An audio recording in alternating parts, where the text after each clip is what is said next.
At the end of the last session, did I show you this curve? No. I didn't show you this? Let's just talk about this very quickly. I can't believe that all calculus books do not have this in it. What you have is the top function is the original function, the middle one is the first derivative, and the bottom one is the second derivative. And you can see all of the important things that happen as the original function is increasing from there to there. Notice that the first derivative is in positive territory. As the original function hits that peak, first derivative is 0, which it should be. That has a horizontal tangent line. The slope of a horizontal tangent line is 0. Remember that this curve is the slopes of this curve. If you were to draw the slope of the tangent line all along this curve and graph their values, you'd get the middle curve. Same thing about inflection point. Notice where do you know about concavity? Yeah, a little bit. Okay.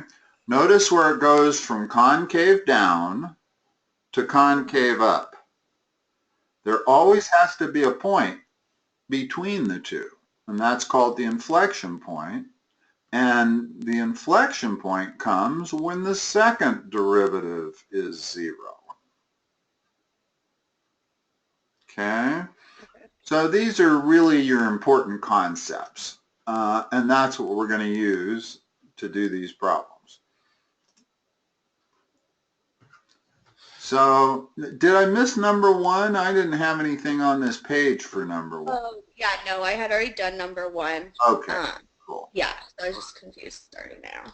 All right, here, let me center this thing so I get a little bit more room. So we have f of x equals x to the 4th minus 2x squared plus 6. How come some of it's in red and some of it's in black? I don't know. I've still not been able to figure out why. Okay. So this is the original function. And we don't know what its graph looks like. But we don't care because we're not going to use the appearance of its graph to figure out these answers. So where is this function increasing? How would I find that out? You have to start with its critical points, right? Well, got to start with the first derivative of it. Oh, right. That's almost always the first step in all of calculus, is to start with the first derivative. I mean, every problem you come upon, that's what you're going to need to do. What is the first derivative? It's 4x to the 3rd minus 4x. Now, what do we want to know about that first derivative? We want to know the critical points. Well, we want to know where it's positive, right? In other words, the original function is going to be increasing whenever the first derivative is positive. So we want that to be greater than 0. And that is what we need to solve. Now, in solving that, you're right. The first part is to figure out the critical points. Well, first of all, let's factor it. In other words, this is a difficult inequality to solve without factoring. So I'm going to pull out a 4x. I'm left with x squared minus 1, which factors further. 4x times x minus 1 times x plus 1. All of that has to be greater than 0. Now, these inequality problems here, where you have like the product of 3 things greater than 0, the way you solve those is with a line chart. You familiar with a line chart? Yeah. Okay. and you put your critical points on that line chart. Well, what are the critical points? In this case. 1, -1, and 0. Yeah, 0, -1, and 1. So I'm going to put those on my line chart.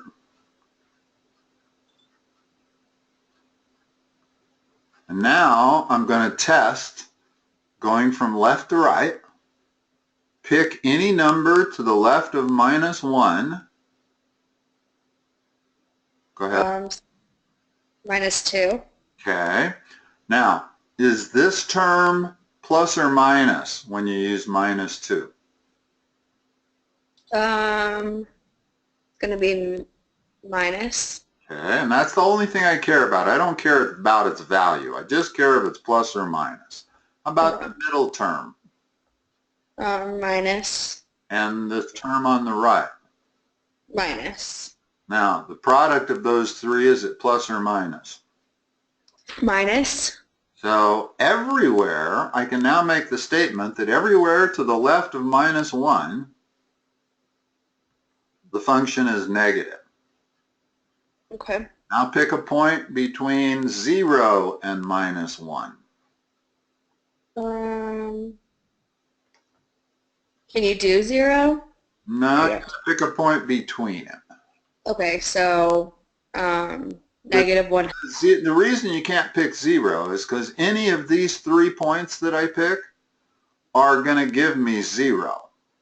Not going to be plus or minus. Those are the zeros. So if I were to pick 0, I immediately get 0, which is not greater than 0, and neither plus nor minus. So we're trying to find whether it's plus or minus in these regions between the critical points. So let's pick -0.5. Again, the first term, is it plus or minus? Minus. Middle term? Minus. This term, the third term? Positive. Now we have a minus times a plus, which is plus. So all points in that region are plus. Now pick a number between 0 and 1. 1/2. This term? Positive. This term? Negative. This term? And positive. What's that total? So it's going to be negative. And finally, a number greater than 1. 2. Which gives you positive, positive, positive. So there's your sign chart. Now, from the sign chart, I can see exactly which intervals are greater than 0. This interval and this interval. So in interval notation, how would I write those two intervals? So it would be... And distinguish between parentheses and brackets. Okay, would it be in parentheses -1, 0? Comma 0, and in parentheses around that also. Yes. Because it can't be -1 or 0, because then it wouldn't be greater than 0. It'd be equal to 0. Okay. And what's the next thing I should write? That union. And parentheses or bracket? Parentheses. Or is it? Yeah, parentheses. 1 to infinity. Uncommon. Infinities always have parentheses, never brackets. Okay. So there's our answer. Okay. Now, I can't put it in on my end, can I? No, I can. You go ahead if you want, just so we can verify these. And I have to do it at the end, so once we submit everything. Okay. All right. You want to write it down so you... Well, I'll leave that up to you. And I write all my notes down as we go. okay, cool. Now, the next question is find the interval where f is decreasing. Well, what's f prime going to be when f is decreasing? It's going to be negative infinity. Well, okay, go ahead. Oh, negative infinity, comma 1, both in parentheses. Comma minus 1. Right. In union. And then parentheses 0, comma 1. There you go. That's the interval it's increasing. That's the interval it's decreasing. Mm-hmm. And at these three numbers, minus 1, 0, and 1, it's not doing either. In other words, if I pull my graph back up, right there, you can see where I'm pointing? Uh-huh. Neither increasing nor decreasing. That's right. where the tangent line's slope is exactly 0. Same thing with that point there. Every other point's either increasing or decreasing. Mm-hmm. All right, let me close that back. And find the local minimum and maximum values of f. Okay.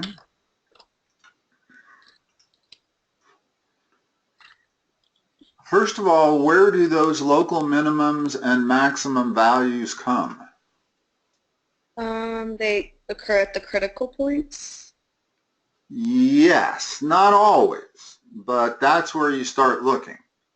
Okay. In other words, we would expect that at x equals 0, minus 1, and 1, that we would have slopes of the tangent line all 0, which we would. Mm-hmm. In other words, that's where it's equal to 0, is at 0, minus 1, and 1. Mm-hmm. But just because the slope of the tangent line is 0 doesn't necessarily mean it's a local minimum or maximum. For example,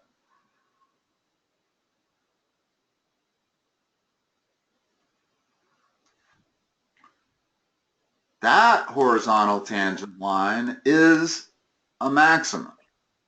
Mm-hmm. This is a minimum. This is neither. Okay, so here's one of the rules. There's a couple of rules on how you determine whether something is a local minimum or maximum. For point number 1, the slopes go from plus, plus, plus, minus, minus, minus. In other words, they change. Okay. Okay?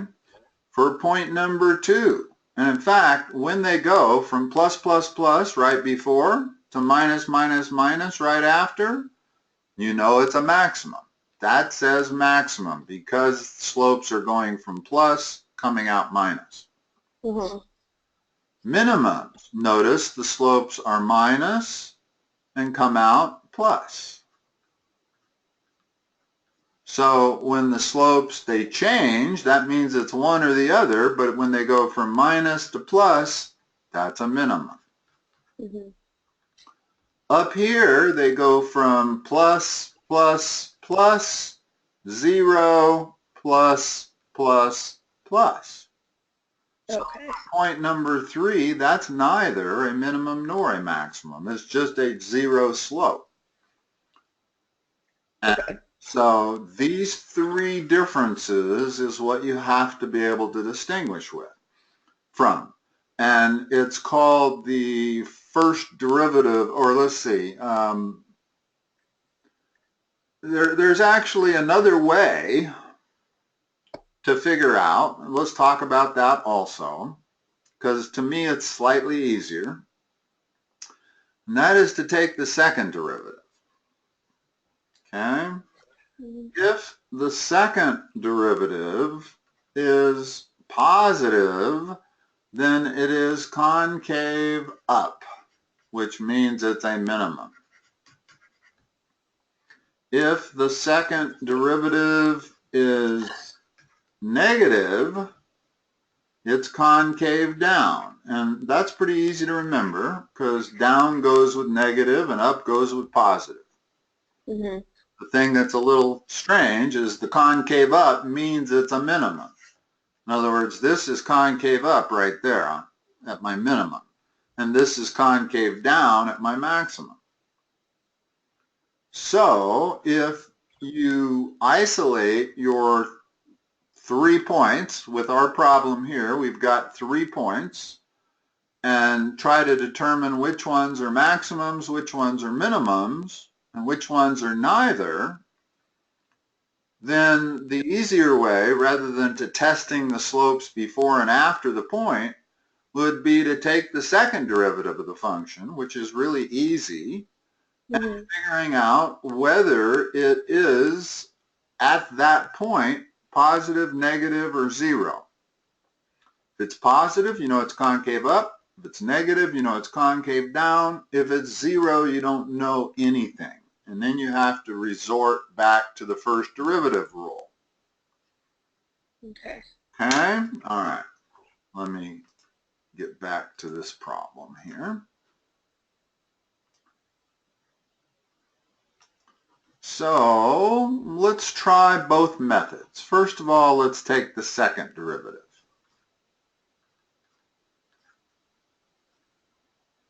We'll use the method that's easiest. Okay. What's the second derivative? 12x squared minus 4. Now, let's evaluate that second derivative at 3 different places. Minus 1, 0, and plus 1. In other words, I'm going to figure out what the second derivative is at all of our critical points where we know we have flat tangent lines. What's the second derivative at minus 1?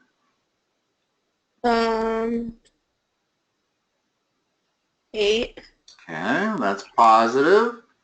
That Yes. means concave up. That means minimum or maximum? Minimum. How about evaluated at 0? Negative 4. That's negative, concave down, maximum. And how about at 1? Still 8 or 8. So, plus concave up, minimum. None of our second derivatives came out to be 0. So as long as the second derivatives come out to be what some number other than 0 or infinity, you can figure out concavity and whether it's a maximum or minimum. And I don't need to resort to the first derivative rule. Although, let's take a little bit of a look at it here. In other words, what I've graphed down here on my bar line chart, Mm-hmm. that shows you the slopes are going from negative to positive. Mm-hmm. So by the first derivative rule, that should be a minimum at minus 1, and it was. Mm-hmm. Okay, now when we look at 0, we're going from positive to minus. That should be a maximum, Mm-hmm. and it is. And then on this at 1, we're going from negative to positive again. That should be a minimum. So we have 2 minimums and a maximum.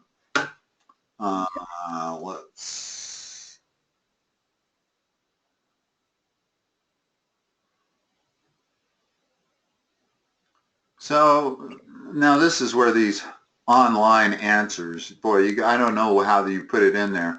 I'm guessing you put it in as minus 1, comma 1. No, I think you just put in In other words, I think there's two local minimums, right? One of them occurs at -1 and the other occurs at +1. I'm not sure why they just gave you 2 boxes. 3 boxes would make more sense. The local maximum occurs at 0. okay. And whenever they want answers, they always want the x coordinate. Okay? They don't want the f of x coordinate. In other words, you could put all those back into the original function and figure out the y value, but they're not talking about that. They do in number C, they ask for the x and the y coordinate, which is fine, we'll get to that. But for B, they just want the x coordinate. Find the local minimum and maximum values of f. I'm wrong. Okay? I didn't read the question properly. Usually that's what calculus wants, is where on the x-axis do these occur? But this actually appears to ask for the values of f. Okay? So you would need to plug in -1. In other words, figure out what f of -1 is and figure out what f of +1 is. And they're going to be the same number, I can see, because everything's to an even exponent. So whether you plug in +1 or -1, you're going to get the same value for f. Okay. So what do we get? We get 1 -2 plus 6. So 5 is the minimum value for f. That's what you'd put in for that spot right there. And the maximum value for f comes at when x is 0, and if you figure out what f of 0 is, it's 6. Oh yeah, okay. Okay. Now, I won't do this on every problem, but I'd like to do it on this problem, which is to graph it. And let's see if we can tell what the graph is. Do I not have Wolfram Alpha on here yet? I don't think I do. Wolfram Alpha. I upgraded my computer just recently and I didn't get all... Oh, you did? I didn't, well, not voluntarily I didn't. My hard drive crashed and I had to... Oh, right. I remember that. So I'm going to put in this function. What is it again? It's x to the 4th minus 2x squared plus 6. X raised to the 4th minus 2x squared plus 6. Put it in. The beauty of Wolfram Alpha is it shows you what you put in, unlike a lot of calculators. Okay? Now, notice we're exactly correct. There's a minimum there at 5. There's another minimum over here at 5. They come when x is -1 and x is +1, but their y values are 5. And the local maximum is 6. Now, and that's what we got also. Now, one thing you might say is, well, how come this point over here is not, that's a higher maximum, but it's not a local maximum. Okay. Okay? In other words, because that goes to infinity, the maximum, the absolute maximum of the function would be, I guess, undefined or infinity. I'm not sure which is acceptable. But what's usually important in calculus isn't so much the maximum value of the function, it's the local maximum values. Because usually you're restricting your domain maybe from, say, 1.5 to 1.5, and then in that interval, you only have these two minimums and that maximum. Right. You know the difference between a local maximum and an absolute maximum? A local maximum has to be followed and preceded by points lower. In other words, I can be going along, and if I got a little bump like that, that's a local maximum right there. Because on the left side of it is a smaller value, and on the right side of it is a smaller value. So whenever, even that is a local minimum, because the left side of it is higher, the right side of it is higher. Whenever you have a point in a function that is surrounded by 2 points that are either higher or lower, then you're looking at a local maximum or minimum. As opposed, if I looked at that line and I said, what's the absolute maximum? It's right there. And the absolute minimum is right there. But that's not frequently what we're interested in. Sometimes we are. And sometimes we have to examine the endpoints to determine whether we have an absolute maximum or an absolute minimum. All right. I know you've probably got a lot to cover since you scheduled an hour and a half. So I'll try not to slow you down much anymore. So we got our local minimum and maximum values of f. That's why I know they wanted the y value. C, the inflection points. Well, let's go back. Oh, man, sometimes I hate this program. Gosh, I never can tell. I guess I'm right there. Yeah, okay. No, I want to go back one further. I want to go back to this page. So the inflection points come where?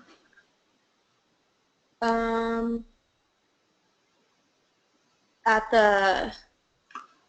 When the second derivative is equal to 0. Oh, right, okay. Your critical points come when the first derivative is equal to 0, or undefined also. In other words, let's talk about one other thing here. If I have a function like this, well, that's clearly an absolute minimum. But its first derivative is not defined here because it's a cusp or a corner. So these local minimums and maximums aren't just where the first derivative is 0, but also where the first derivative is not defined. You can have a local minimum or maximum, or that. Wherever it's not differentiable is liable to be a local minimum or maximum. Okay, back to inflection points. Here's our second derivative, right? Set that equal to 0 and solve it. What do you get?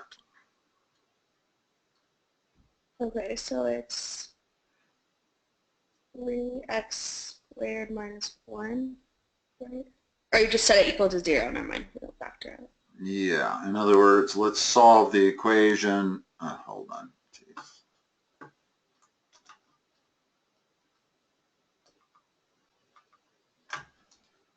$12x squared, was it minus 4? It was plus 4. Yeah, minus 4. Equals 0. Right? Ooh. Hold on a second. I see ugly things coming up here. It was minus 4. Thank goodness. Yes, minus. Because now we get 12x squared equals 4, x squared equals 1/3, x equals what? Is it root 3 over 3? It's plus or minus root 3 over 3. It's plus or minus the square root of 1/3, and then when you rationalize that, it does become root 3 over 3. But notice it's plus or minus. I just cannot get my math students to do this. Whenever you are solving an equation by taking the square root of both sides, always, always begin your answer with the words plus or minus. Right. Okay, and that's what we did. We took the square root of both sides to get this answer. So on your answers, They want the x and y value. Well, the smaller x value is minus root 3 over 3. Now, the way we're going to get the larger x value, or the y value that goes with that, is to plug it into the original equation. Plug in root 3 over 3, or minus. Again, it's not going to matter whether you plug in the minus or the plus, because they're both to even powers, which is going to mean you'll get the same answer for both. So let's see, if I plug in root 3 over 3 here, what do I get? I get 9/81, right? Mm-hmm.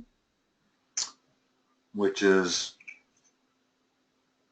1/9. So I get 1/9 minus 2 times, again, root 3 over 3 squared is 3/9, which is 1/3, plus 6. Oops, jeez. So I got 1/9 minus 6/9 plus 6. That's minus 5/9 plus 6. That's 5 4/9. That's your first y value for the inflection point. In other words, what you would put in here would be negative root 3 over 3, comma, 5 4/9. Maybe turn that into an improper fraction, maybe 49/9. Yeah, okay. Okay, and if I look at my Wolfram alpha, curve this thing, you'll notice concave up there, concave down there, concave up there. So there has to be two inflection points. And you can kind of approximate it. You can see where it goes from being concave up to concave down. Well, that value is 5 4/9 on the y-axis. It's negative root 3 over 3 on the x-axis. Okay? And if I plug in the second inflection point, positive root 3 over 3, I get the same y value, 49/9. Okay. Or 5 4/9. Hopefully your software is adept at handling either answer. Okay?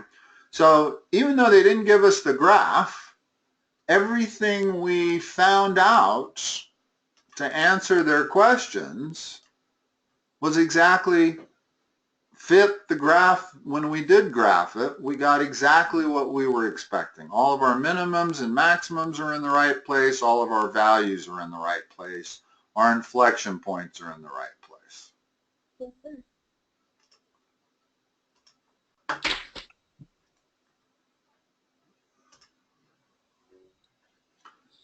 Find the interval on which f is concave up.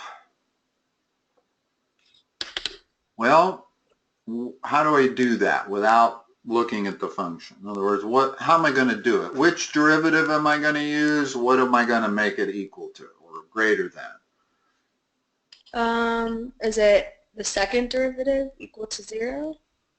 Great. No, when the second derivative is equal to 0, you're going to find the inflection points. Oh. What you want is the second derivative to be greater than 0. Okay. Oh, right. That's. And you want, for concave down, you want the second derivative to be less than 0. So we got to do our whole thing again. In other words, I'm starting with the second derivative now. And I'm going to solve it. So here's what I'm looking at. 12x squared minus 4. I want to know where that's greater than 0, and then I'm going to want to know where it's less than 0. Well, this again is not as easy to solve as you might think. In other words, I can move the 4 on the other side, but then I've got 12x squared is greater than 4. How do I solve that? Well, when you're dealing with inequalities and you take the square root of both sides, it messes with the direction of the inequality. Right. So you have to be careful about that, and you have to make sure that you've done it correct. Let's first of all factor out of 4, leaving 3x squared minus 1. Now,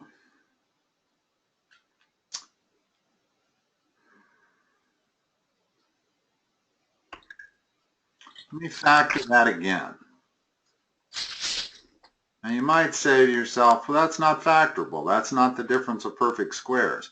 But it doesn't have to be the difference of perfect squares. Mm-hmm. Everything is a square, right? So I get my first term by taking the square root of that, which is square root of 3 times x, minus 1. And the second term for difference of squares is always the conjugate. So this is square root of 3x plus 1. I want to know where that's greater than 0. Well, find your critical points, draw a bar chart, and go through the same process. I think we probably have to do all of that also. I don't know of an easier way of getting by that step. So what are my critical points? 1 over root or 0. No, not 0. There's no x. There's no x next to that 4. So 0 is not a critical point. But I'm going to leave it in irrational bottoms just because that rule is highly overrated. And in fact, frequently gets in the way. It just adds more busy work to giving an answer. I just soon work with the irrational denominator. We'll convert it afterwards if we have to. In other words, when you put it in here, you want to put it with a rational denominator. But for the moment, we don't need to worry about that. I'm going to put these 2 critical points on my bar chart or my line chart. Notice I don't put 0 on there. It's not a critical point. So I don't need it on my line chart. Okay. Okay. Pick a point to the left of this. This is a number smaller than 1 because it's 1 divided by 1.7. In other words, minus 1 is to the left of this left critical point. When you plug in minus 1 for x, what do you get here? Negative or positive? Oh, negative? Yeah, don't worry about figuring out the exact value. We don't care about it. The only thing we care about is whether it's positive or negative. Now, when you plug in minus 1 over here, what do you get? Negative. Negative times negative is positive. So this whole area is concave up. Okay. Concave up because it's positive. Now plug in a value between these 2 numbers.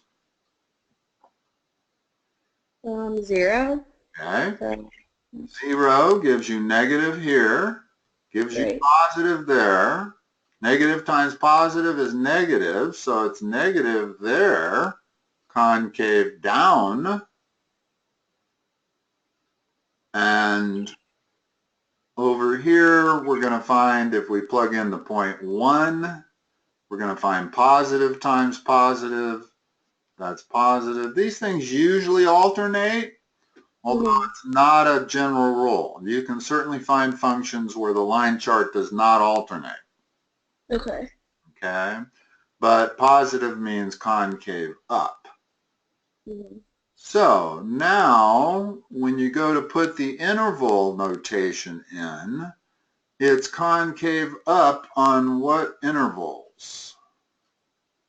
On Now is where you want to rationalize the answer. okay. You don't want to put it in because you got a computer responding and it's probably not going to accept an irrational denominator. It probably only has one answer built in, and if you don't put it in exactly, it's going to say no. So what's the interval? Negative infinity, comma, negative root 3 over 3, and then union root 3 over 3 to infinity, comma infinity. Yeah, and again, let's just look at the graph to make sure that we're right. Notice that even way up here, can you see where I'm pointing? Yeah. That's concave up. Back all the way to infinity. On the x-axis, it's concave up. Okay. It does not change to concave down until you get to that point right there. And guess what that point is? Minus root 3 over 3. And then it's concave down all the way to this inflection point. Right. And then it's concave up everywhere else. It's difficult to look at this kind of a graph and understand that that's concave up, but it is.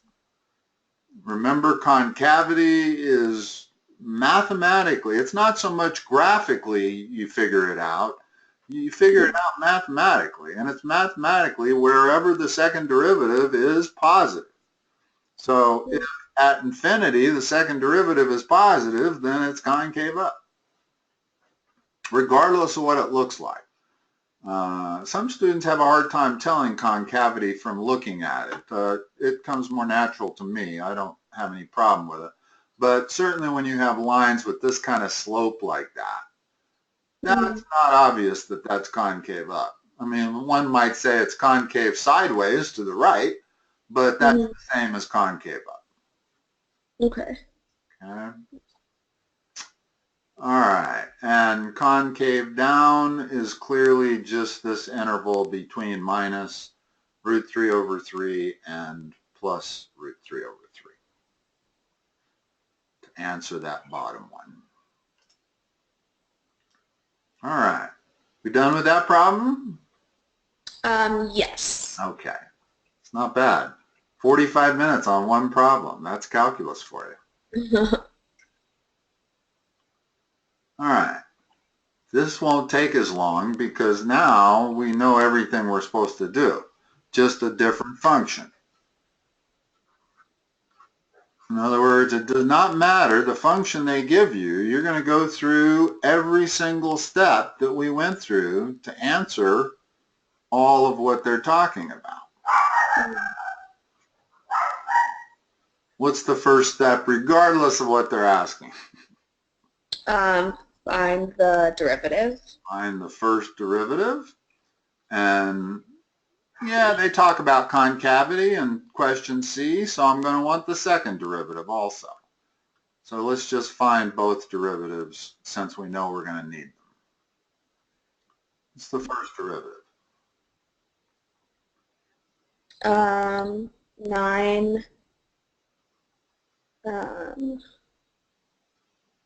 What's that called again? I don't know why. I just forgot. Whatever. Okay. E. Yeah. A's look like this. B's look like that. No, I'm just kidding. Oh. Well, you weren't wrong.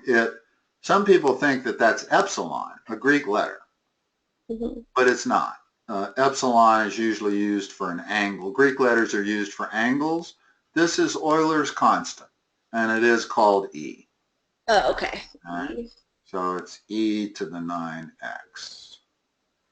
In other words, you don't ever change the exponent. You just apply the chain rule. The derivative of e to the 9x is e to the 9x times the derivative of the inside, which is 9. Okay, how about this part? Plus, is it negative e or is it? Yeah. You know, the way I would always do these is exactly as you hear the chain rule stated all the time. Take the derivative of the top first. Excuse me, the derivative of the outside first. It's that. And now the derivative of the inside is minus 1. Okay. Now I have a plus and a minus, so I can erase the plus. And I have just that.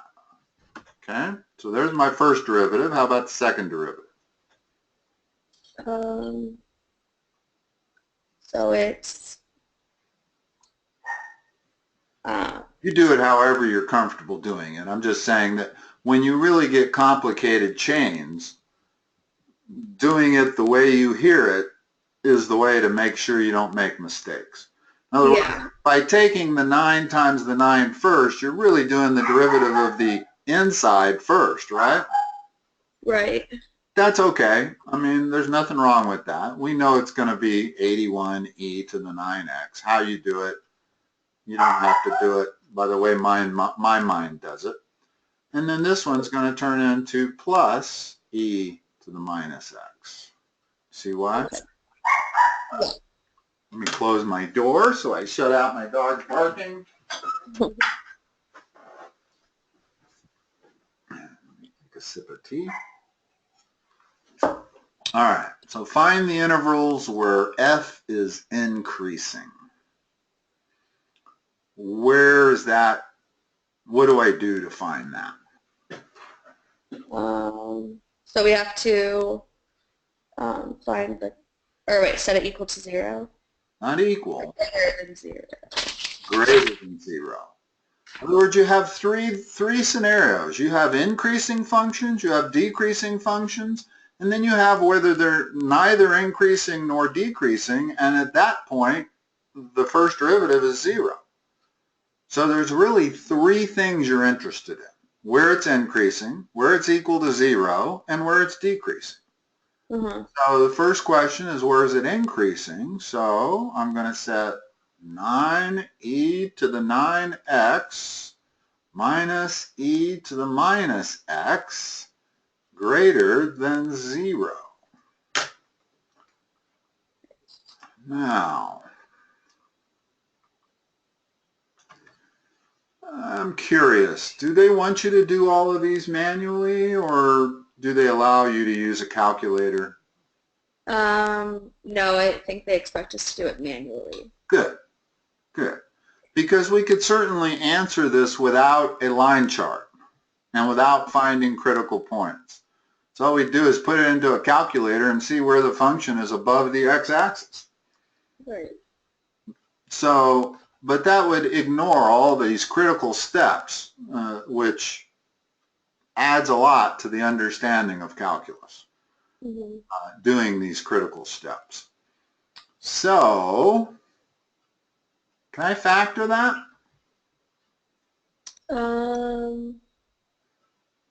No. Actually, I can, believe it or not. You're not used to factoring with negative exponents, but remember what greatest common factor is. Is there any value that I can factor out of both terms? Well, I can divide that by e to the minus x, and I can divide that by e to the minus x. Now, what do I get? On the left side, what do I get? Is it? You subtract exponents. Right, okay. So what's 9x minus 1x? 8x. 10x. 9 minus a minus 1. Okay. I didn't say it right. I said what's 9x minus x? And that's 10x. Okay. Over here, because I've divided it by the same thing, it's just 1. So factoring it actually helped quite a bit. We can still say greater than 0. Now, e to the 10x times 9 is not always greater than 1. So I got to solve this, and I may not need a line chart here. I get 9e to the 10x greater than 1, which means e to the 10x has to be greater than 1/9. Now, this is an exponential inequality. How do I solve that for x? You have to take the natural log. Very good. Take the natural log of both sides. Now the left side becomes 10x because I bring the 10x down there and the natural log of e is 1. So now my inequality looks like this.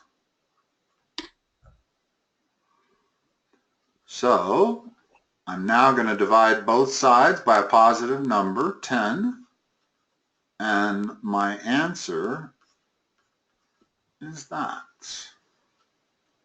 Whenever x is greater than this number, and remember logs are just numbers, the natural log of 1/9 is a negative number because whenever you take logs of numbers between 0 and 1, you get a negative. But that's okay. We can stand negative values. And I've solved for the first question. What intervals is f increasing? Well, I only found one interval. In interval notation, what would this be? The natural log of 1/9 over 10, comma, infinity. Yeah.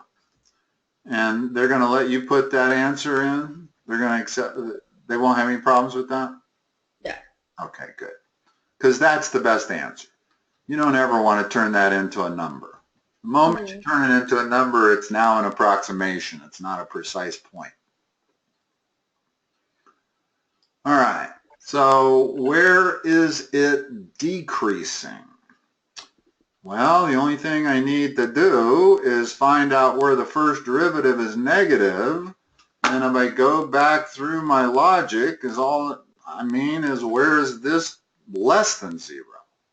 So everything is exactly the same, only where it's decreasing is where x is less than natural log of 1/9 over 10. That's, put that in interval notation, and it's going to go from negative infinity to natural log of 1/9 over 10. Okay. Okay. Find the local minimum value for f. Well, to find minimums or maximum values, you set it equal to 0.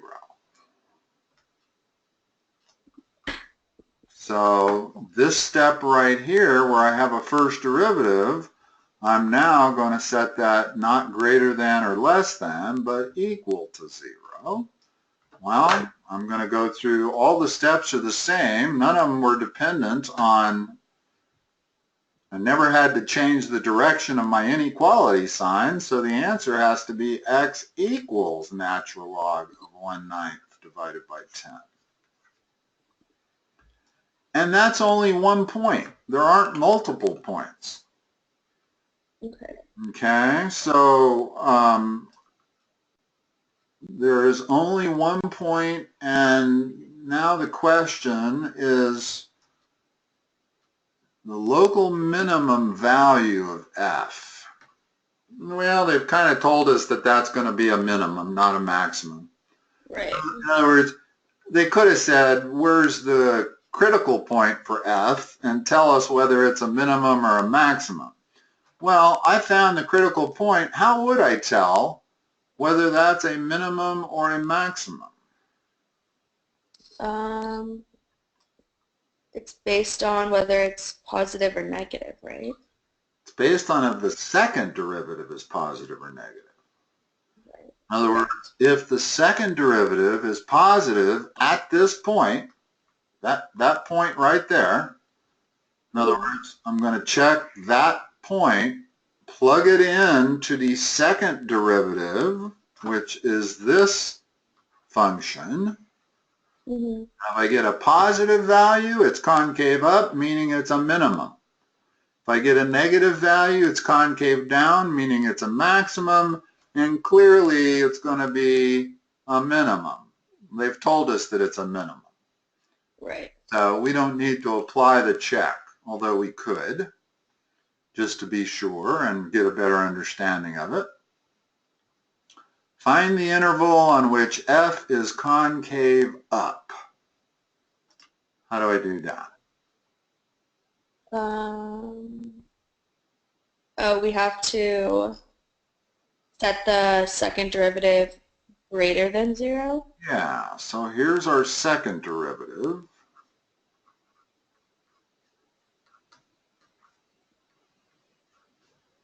I want to know where that's greater than 0.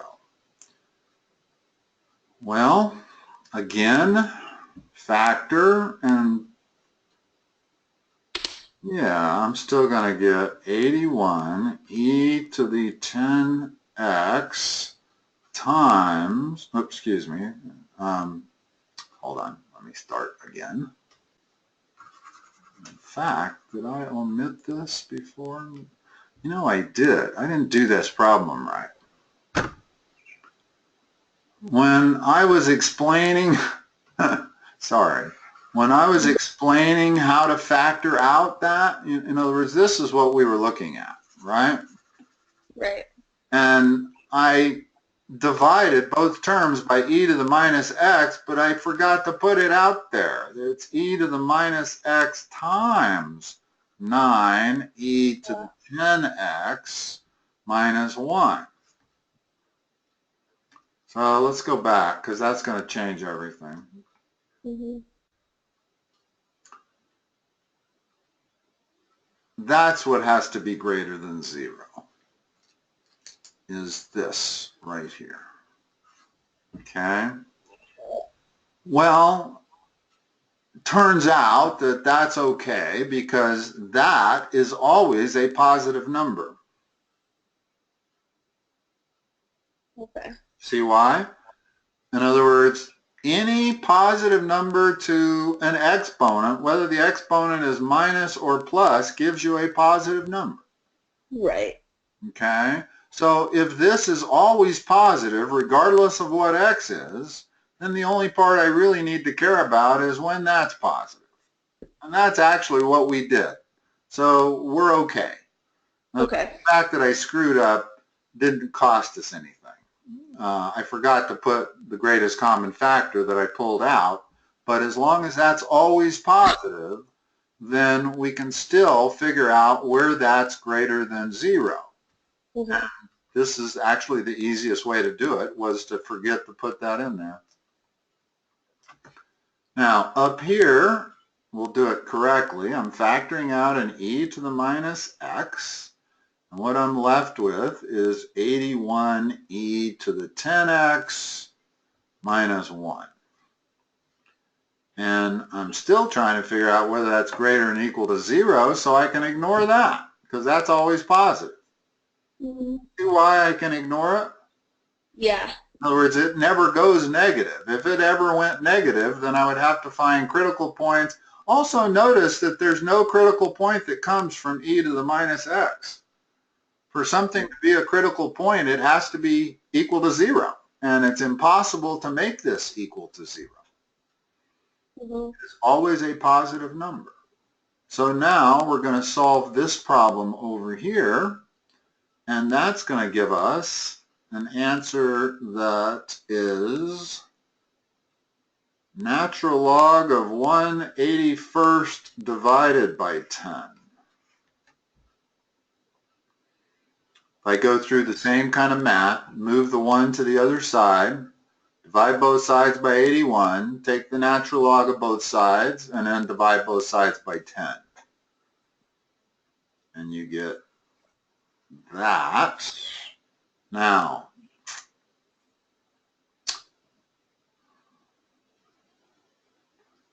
And what that means is that for all x's greater than that, it's concave up. Okay. Okay? Because,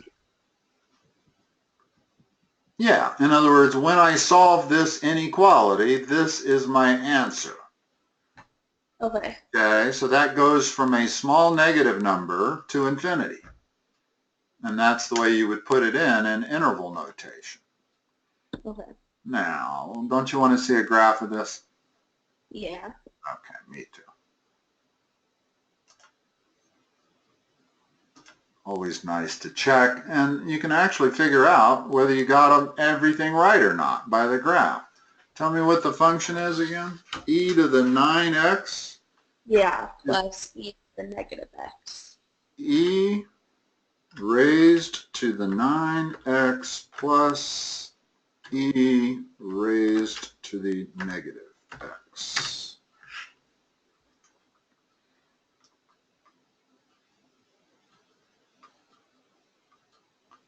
All right, we need to look at this curve.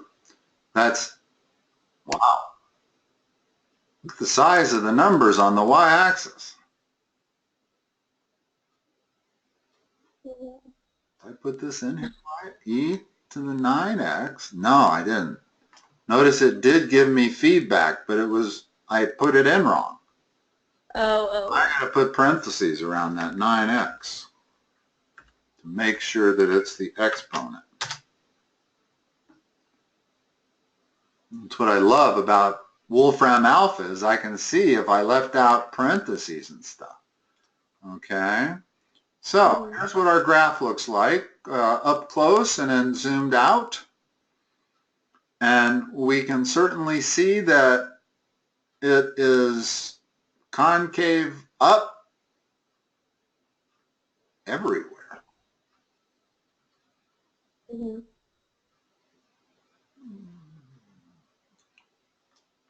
I wonder why it starts. How come it doesn't have the same y-intercept? This y-intercept appears to be at 60. This y-intercept is clearly at 150. And the only two differences of these graphs is one is zoomed out.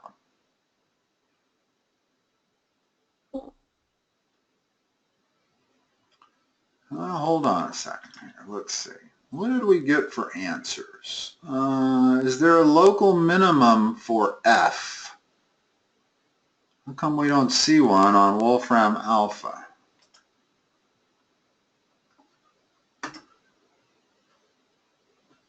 Appears to be asymptotic with the x-axis, which means there's no local minimum.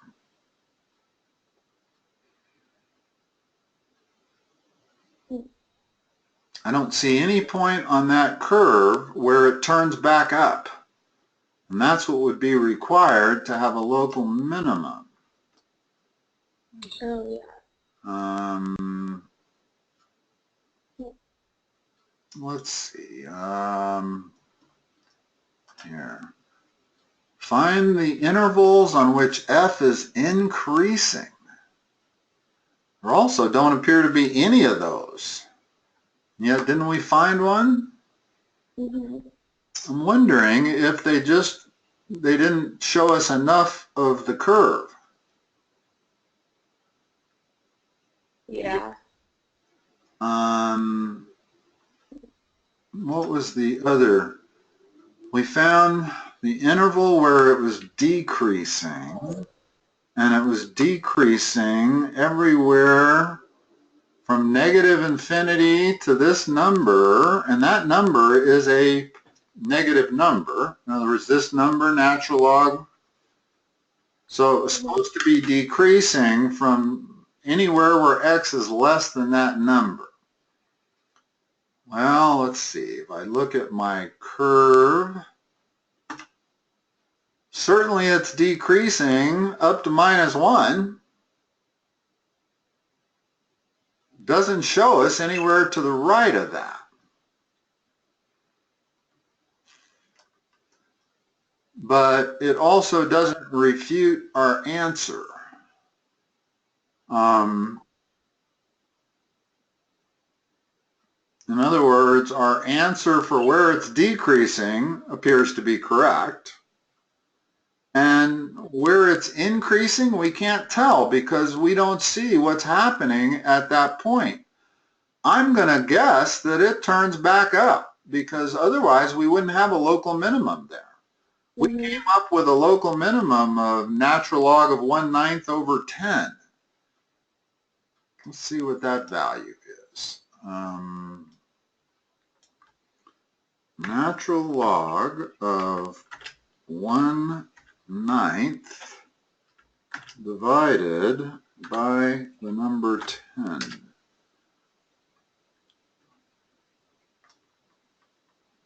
It's minus 0.21.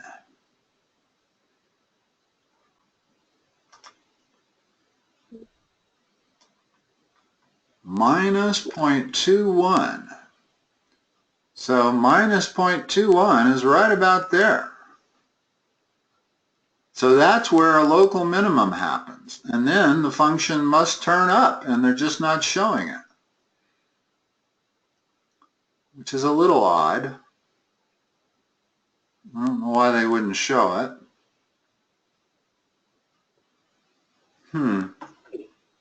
Interesting.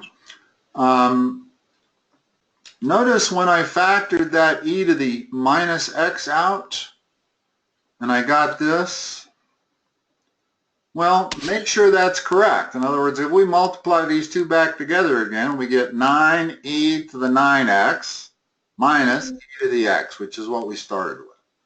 Yeah. Oh, that's all correct, yeah. In other words, all of our answers could be correct even with Wolfram Alpha's graph. I suppose I don't have the version of Wolfram Alpha where I can change the x-axis, but if you were to do this problem on your graphing calculator, make sure that the x-axis goes all the way to some positive number, because then you'll see where it turns up. It goes back the other way. Okay. And where you'd be able to do that on your graphing calculator, I can't do it on Wolfram Alpha. I'm puzzled as to why Wolfram Alpha wouldn't show you that. They usually show you all critical points. Makes me think I made a mistake somewhere.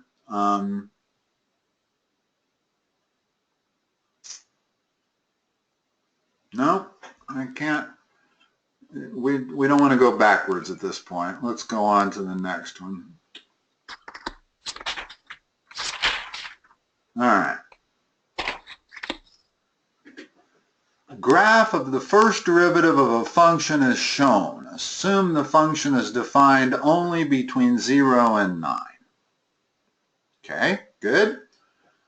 Don't need any writing on this. Where is the function increasing? Between which points? Not the derivative, but the function. Is it increasing between 1 and 3? No, that's where the first derivative is increasing.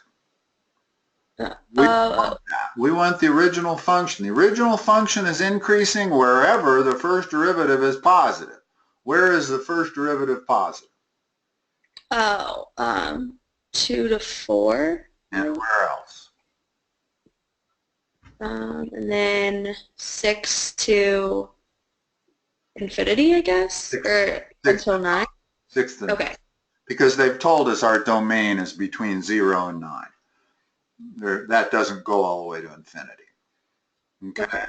So this can get confusing when you start thinking, when they start giving you a first derivative curve and you have to figure out the original function, you're essentially going backwards. But it's actually easier because it's really easy to see where the first derivative is positive and negative. Okay. So question B, at what values of f does, at what values of x does the original function have a local maximum? Okay, so So which points do we want to look at?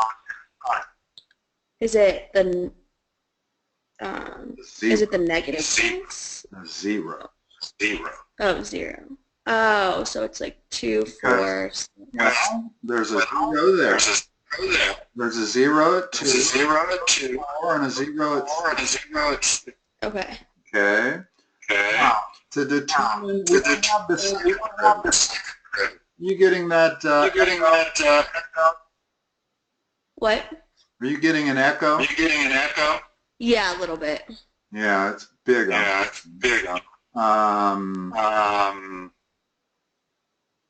Do me a favor and log out and log the meeting back in. Do you still have the meeting icon? Yes, I do. Just log out and log in again. Let's see if we can get rid of this. Okay.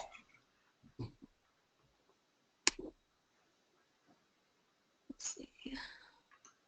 Yeah, just X out of GoToMeeting. Oh, okay. Just X out.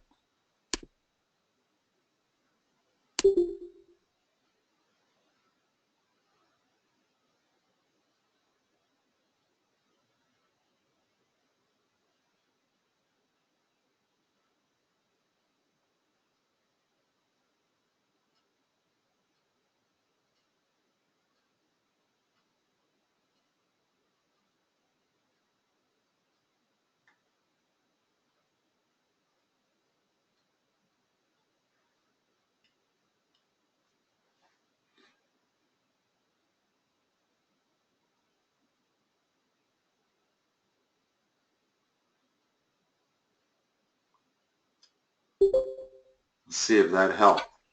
Is it any better? Yeah. It's better on my end. Yeah, I lost the echo. Okay. It's really hard to talk when you're talking over your talking. So, okay.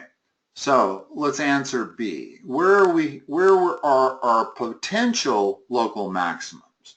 Well, this one can't be a local maximum at 0 because for it to be a local maximum, it has to be surrounded on both sides by numbers that are lower than the maximum. So we're not going to investigate that. That doesn't have anything to the left of 0. This one here, that could be a local maximum. Remember what the first derivative rule is to determine whether something's a local maximum? Yeah, you said it greater to... Slopes have to go from positive to negative. Oh, right. In other words, here, if I draw it,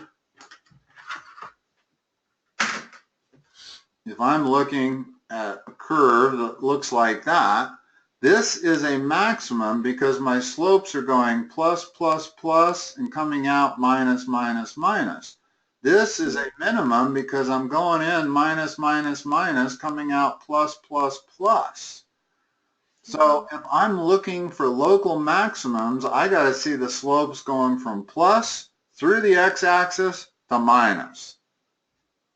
Only happens at 4. Okay. So that's the answer for B. And notice that I couldn't really apply the second derivative test.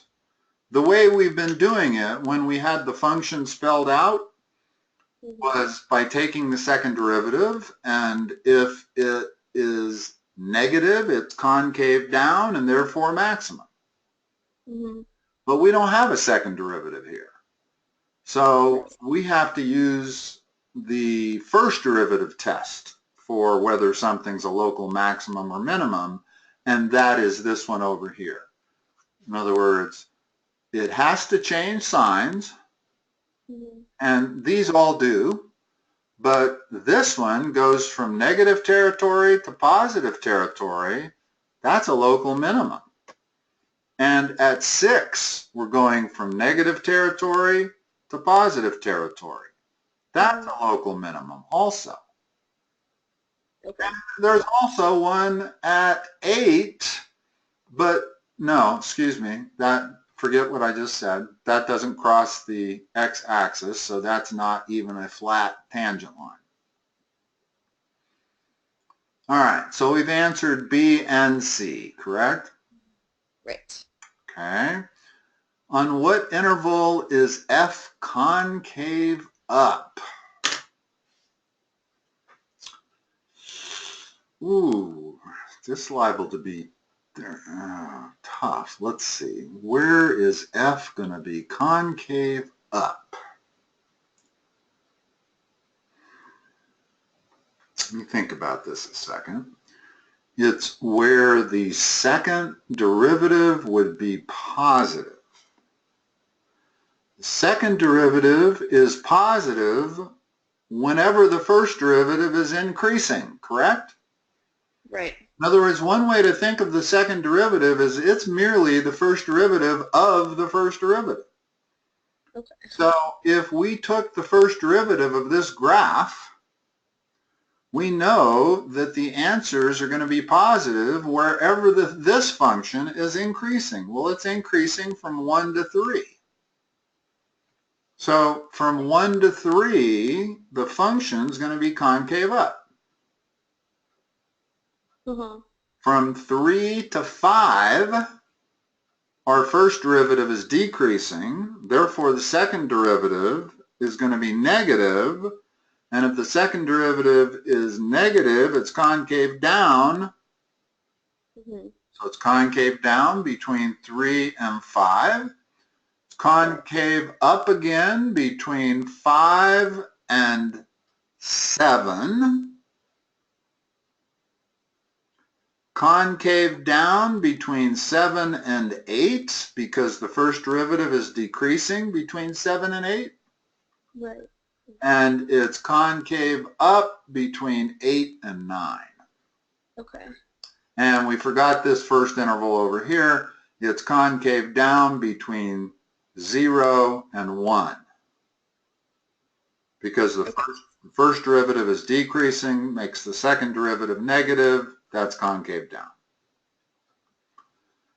So we've answered C and D.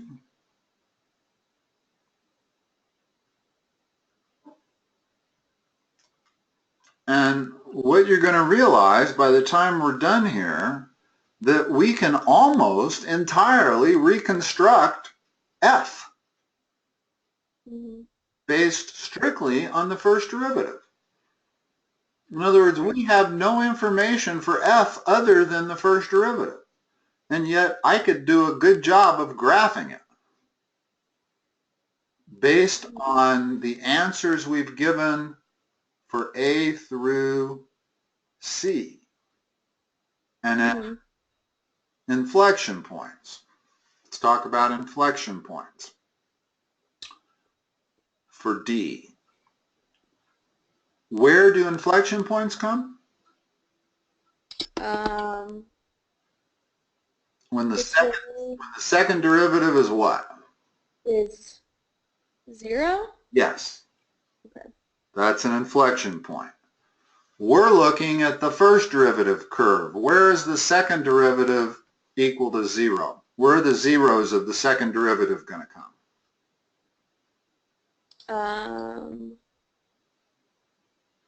It's when the first derivative is it negative? No, when the first derivative has a horizontal tangent line. Oh. Right? In other words, it's wherever the slope of the first derivative is 0. That's what second derivative is. Remember, second derivative is first derivative of first derivative. Yes, yes. So if I go to the second derivative, I'm saying my slope has to be 0. Well, when the second derivative is 0, you have an inflection point. So we have an inflection point at 1. We have another inflection point at 3. We have another inflection point at 5.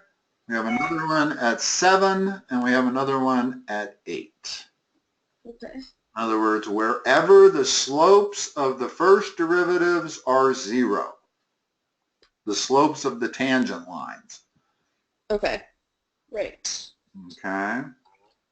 So, I love this question. In fact, I like all of these questions. These questions really, and once I have the inflection point and concavity and local minimums and maximums and increasing and decreasing, I can reconstruct the original function.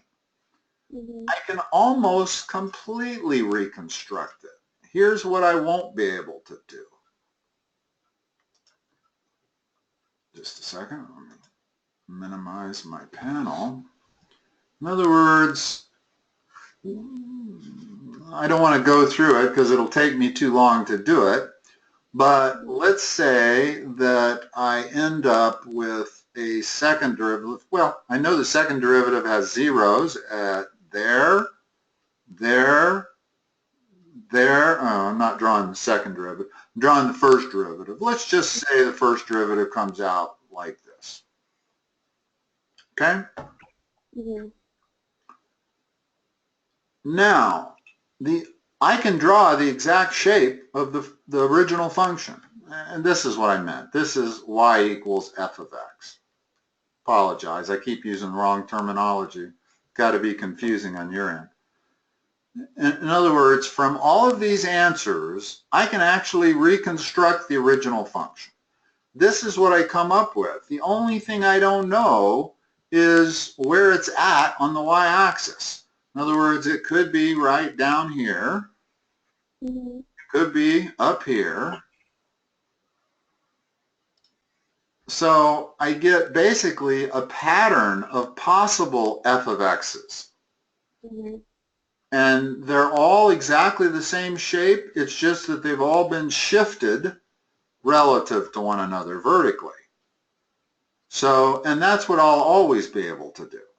In other words, if you give me a first derivative graph, I can construct the original function, but I won't know where to put it on the y-axis. I'll have to leave the y-axis, and in fact, I won't know where to put it on any axis. The best I can really do is to draw it like that. Okay? Draw it in space, and I don't know where the x and y axis are. X and y axis might be there, might be here, well, might be here, and so forth and so on.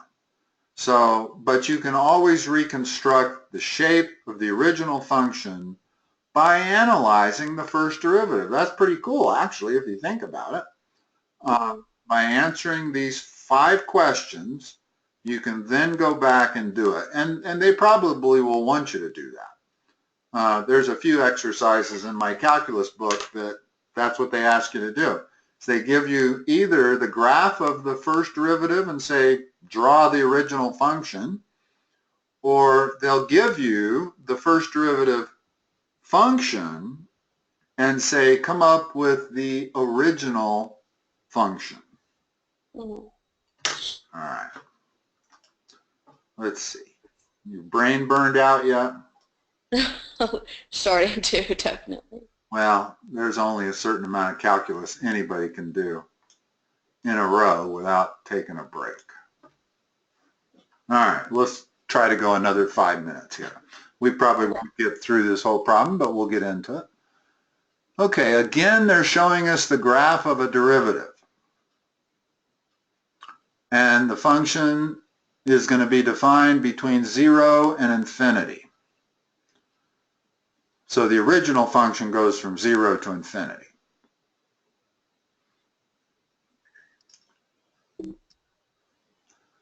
What does this mean right here, the fact that we've got non-continuity of the first derivative? Means jump continuity or? Yeah, how do you end up with a jump discontinuity in the first derivative? What must the original function have looked like? Oh, there was like a corner or a cusp. In other words, the original function had to look something like that at 6. Because notice what's happening. The first derivative slopes are positive, right? Well, that's positive. But then it's not differentiable at 6. Well, if this was my f of x here, it would not be differentiable at 6 because of that cusp or corner. And you'd end up going from positive slopes to the left of that point, with a jump discontinuity to completely negative slopes to the right of 6. And that's what our first derivative graph shows. So something strange is happening at 6. It doesn't always have to be a corner or a cusp, but that fits this picture.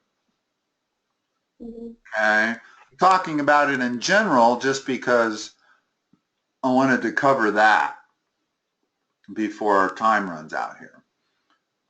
That's how you get jumps in the first derivative, or discontinuities, is because the original function was not differentiable at that point. Right. All right. Now, if we look at the questions on what interval is f increasing, tell me. Just start from left to right. You don't have to put it in interval notation for me. Okay, so it's -1 to, or 3. We're looking for where the first derivative is positive. There's your 0 line. There's the x-axis. Where is the first derivative positive starting from 0? Oh, 0 to 2. Okay, that means the original function is increasing there. Don't get confused by the fact that the first derivative is decreasing, which it is. That doesn't mean anything about the original function. Well, it does, but we'll get to that later. What's going on with the original function between 2 and 4? It's decreasing. How about between 4 and 6? Increasing. How about between 6 and 8? It is, oh, it's increasing, right? No, it's negative. Oh, decreasing. Okay. If the first derivative is negative, the original function is decreasing. Right, okay. What's it doing, the original function from 8 to infinity? Increasing. Correct. In other words, we can figure all of that out by just looking at where the first derivative is positive and where is it negative. Okay. Okay, so that allows you to answer all of A. We figured out all the intervals where it was increasing and also decreasing. Okay.